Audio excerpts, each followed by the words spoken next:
21h minuit sur Énergie, en podcast sur énergie.fr. L'euro pour le foot. Truc qui démarre tout seul là. C'était bouillon de culture. Bon, un petit résultat de tous les matchs qui ont eu lieu ce soir là. Ouais, Valenciennes-Lens, donc les Lensois ont gagné 2-1. Commencer, il y a eu 0-0. Lille a gagné 3-1 contre Le Mans. Lyon qui a gagné 2-0 contre Lorient. C'est dur. Hein. Non, c'est pas dur.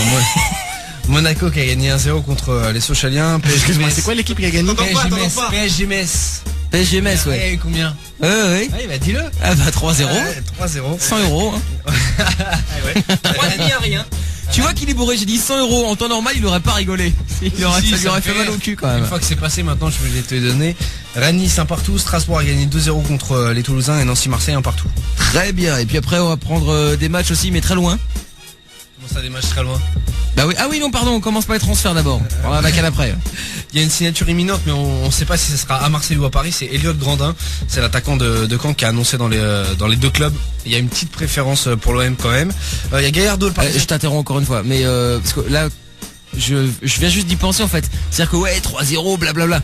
Vous avez quand même gagné contre les derniers quoi. Mais c'est ce que j'essayais de te dire par téléphone, mais il était à côté de moi, il me donnait des coups de coude quand je disais que Metz était malgré tout. Non mais c'est ça. Pas très bon.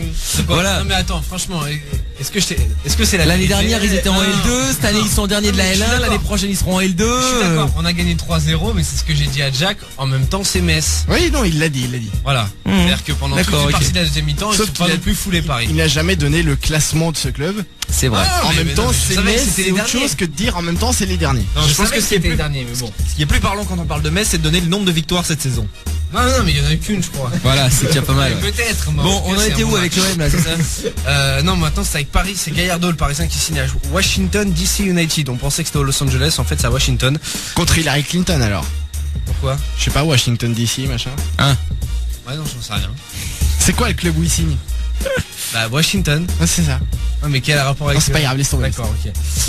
Il y a un autre joueur qui est pisté à Paris, c'est Milos Klasic. C'est un milieu droit du CSKA Moscou. Voilà. Sinon, il y a les Lyonnais qui auraient proposé une offre à Leverkusen pour acheter Barnetta, c'est un Suisse. Et on va faire la question du jour avec ça.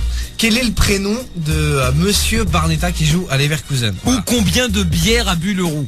Non, rien à voir. Non, parce que ça, on pourra jamais savoir le vrai résultat. En tout cas, ça pourra coûter 10 millions d'euros pour l'acheter à Lyon. Voilà. Sinon, il y a le Stéphanois Feinduno qui pourrait signer à Bolton. Et il y a Pinot le Monégasque qui signe avec beaucoup de chance puisqu'il est prêté à Charleroi.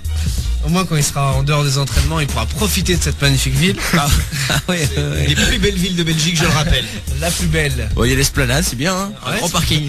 C'est pas mal. Non, c'est très joli. Bon, et la CAN aussi, ça en est où alors? Il y a Tunisie, Sénégal, il y a 2 partout. Et Afrique du Sud, Angola, il y a 1 partout. Et France 2 qui a réussi un joli coup puisque le 10 février à 18h, en fait, ils retransmettront la finale de la CAN. Et donc, s'il y a des prolongations, comme d'habitude, ça basculera sur France 3. Hein? Donc ça veut dire que t'as le match et les prolongations c'est sur notre chaîne. Voilà. Mais c'est souvent ça, hein, avec France 2, France 3. C'est comme ça pour Roland Garros. Hein, ouais, c'est comme ça pour Roland Garros. Et pourquoi ils font pas la première mi-temps sur France 2, la deuxième sur France 3, les prolongations sur France 4 et éventuellement s'il y a des blessés directement sur France 3. Ouais, les tirs au but sur France 5, comme ça tout le monde aura sa part. Ouais, c'est possible. Tu sais, t'aurais un commentaire sur France 5 d'un scientifique sur les tirs au but. Non mais c'est ça, oui. Alors mais ça existe déjà sur Canal. Hein. C'est que des scientifiques qui font des stats dans tous les sens. Très bien. Et sinon il y avait Arsenal-Tottenham. Tottenham a gagné 5-1, c'était hier soir. Et en fait juste à 7 minutes de la fin, il y a 2 attaquants d'Arsenal qui se sont tapés sur la gueule en plein milieu du terrain. Ah bon? Ouais, ils sont obligés de... On sait pourquoi Non, on sait pas pourquoi, mais justement en fait, c'est ça qui est drôle, c'est que la fédération anglaise a ouvert une enquête. Ils ont fait un communiqué, ouvert une enquête. Donc voilà. Retrouve l'émission Sans Interdit dans son intégralité sur Michael.fm ou tous les soirs dès 20h sur Énergie.